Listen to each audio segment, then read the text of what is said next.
Okay, a couple of days back, I posted a video presenting what I believed to be a much better alternate sequel to Wreck-It Ralph by copying the basic plot of Doctor Strange in the Multiverse of Madness and applying it to Wreck-It Ralph instead.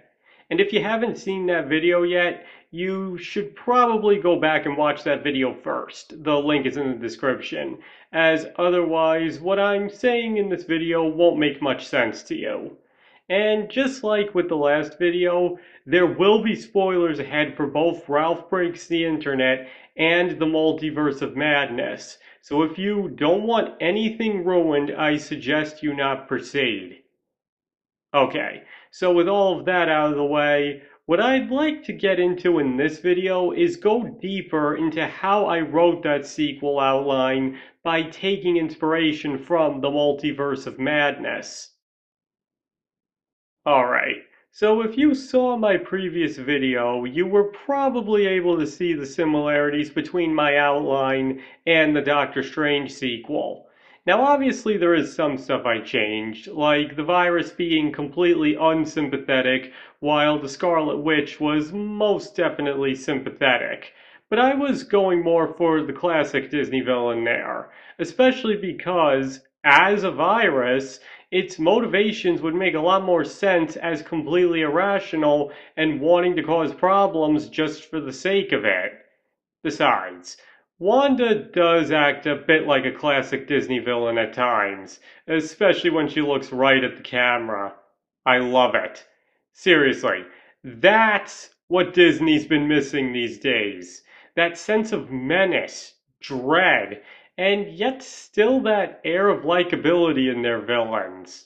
And of course, as a consequence, I also had to change the climax quite a bit, so obviously it's not a perfect translation. But in essence, yes, this was the result of me applying Doctor Strange in the Multiverse of Madness to a Wreck-It Ralph sequel where they go into the internet. Now listen, as I said in my previous video, if you hated the plot I presented and love Ralph Breaks the Internet, that's perfectly okay. And also, I know a lot of you are probably confused as to why I used the Multiverse of Madness of all movies as a template for this, because I know it wasn't the best reviewed movie. But as I said before, I really feel that Multiverse used its concept a lot better compared to Ralph Breaks the Internet. And let me give you a few examples of that by comparing the two. Because perhaps the most important change is that it does its characters a lot better in the Multiverse of Madness. Because I've gone on at length about in other videos how Ralph and Vanellope end up coming across as completely unlikable brats and are totally out of character with the first movie. Multiverse at least keeps its good characters sympathetic, with Benedict Cumberbatch in particular making you feel really sorry for Doctor Strange at times. Really? I feel Cumberbatch sometimes doesn't get enough credit as an actor. He takes every role he's given seriously and gives it his all no matter what, and that's on full display here.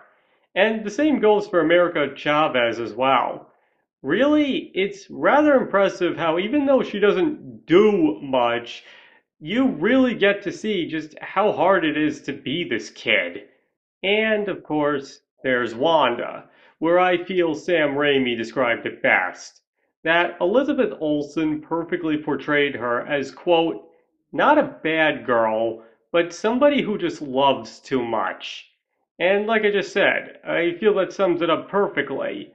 One moment she's a monster killing people in cold blood under the influence of a horrible power, and the next she's ready to start bawling at the sight of her two children singing a bad song. Now I know I've said many times that I prefer pure evil villains to sympathetic ones, but Sam Raimi just has a way of doing villains with humanity. Really? That scene with Wanda and her children, which was all Raimi's idea, by the way, is downright heartbreaking. The Scarlet Witch is presented and feared as an abomination that will destroy the multiverse. But in that one scene where her two children, the two people she loves more than anything, react in complete terror at the sight of her, we see that she's actually just a completely emotionally destroyed person who's lost everybody she ever loved and essentially sold her soul to the devil just to get back some of them. In that moment, she's not a monster, just as she says, but the absolute epitome of what everybody secretly fears the future has in store for them, that we'll lose everything and everybody we ever cared about, and that we'll never get them back no matter what we do.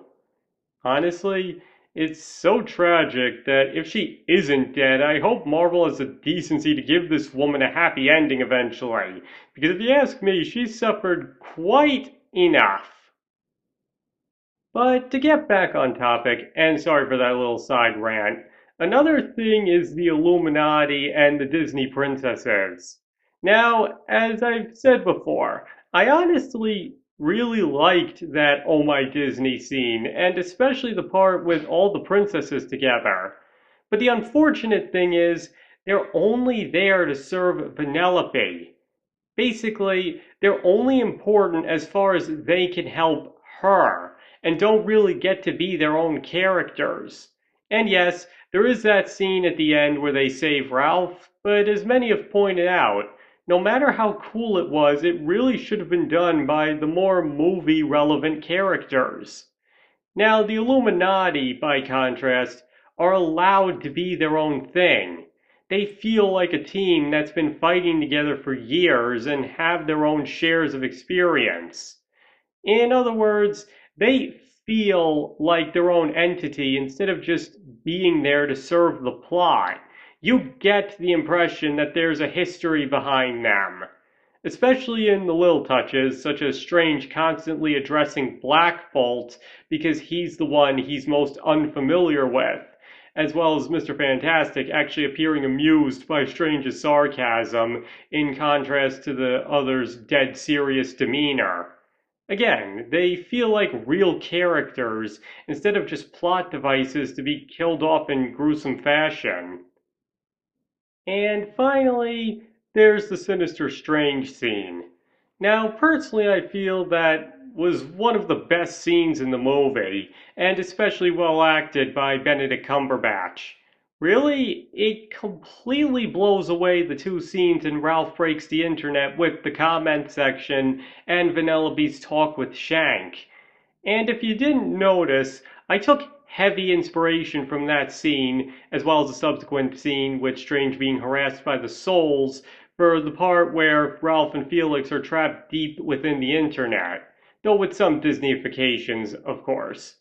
And on that note, some felt that Strange and Christine's romance late in the movie was pointless because it was obvious it wouldn't lead to anything, but I personally didn't view it as a romance. I saw it more as Strange making peace with his failed relationship through another version of the woman he loved, as well as getting to show said woman that he isn't quite the self-obsessed control freak she thought he was. And again, I just felt that was really well done, and was the main reason I included the subplot of Vanellope making peace with a different version of King Candy. Because again, I think that could have been a very interesting idea, especially since they had already decided to go full meta with the sequel we did get anyway. Okay, so simply put, Doctor Strange in the Multiverse of Madness is by no means a masterpiece, or even particularly great, but it was much better than Ralph Breaks the Internet, and ironically, its template could have made for the perfect sequel to Wreck-It Ralph. Because just to hammer it home one more time, this is way too on the nose. And not only is it too obvious, it's something he never even needed to learn in the first place. This can be much more impactful because they're letting the characters speak for themselves. And again, it can be downright heartbreaking because every parent can feel the full weight of that moment. And I'm just going to throw it out there. I really feel Sam Raimi elevated this movie. It could have easily been a total train wreck, but I believe Raimi managed to somewhat save the movie with some of the decisions and stylistic choices he made. But to get back to Ralph Breaks the Internet, I firmly believe it could have and should have been a much better sequel, and that the basic plot I presented, which while definitely not perfect either, is a lot closer to what the movie should have been. Alright, I think that's everything I have to say. But now it's your turn to tell me. Do you believe Ralph Breaks the Internet should have been closer to Doctor Strange in the Multiverse of Madness and similar to the scenario I gave? Or do you still believe it was perfect as is and the scenario I gave was horrible? Please let me know what you think in the comments. And as I said before, it's okay if you disagree with everything I said if you want. You are entitled to your own opinion on this or any other matter. And finally, thank you all for watching. I really appreciate all of it. And I hope to see you all next time.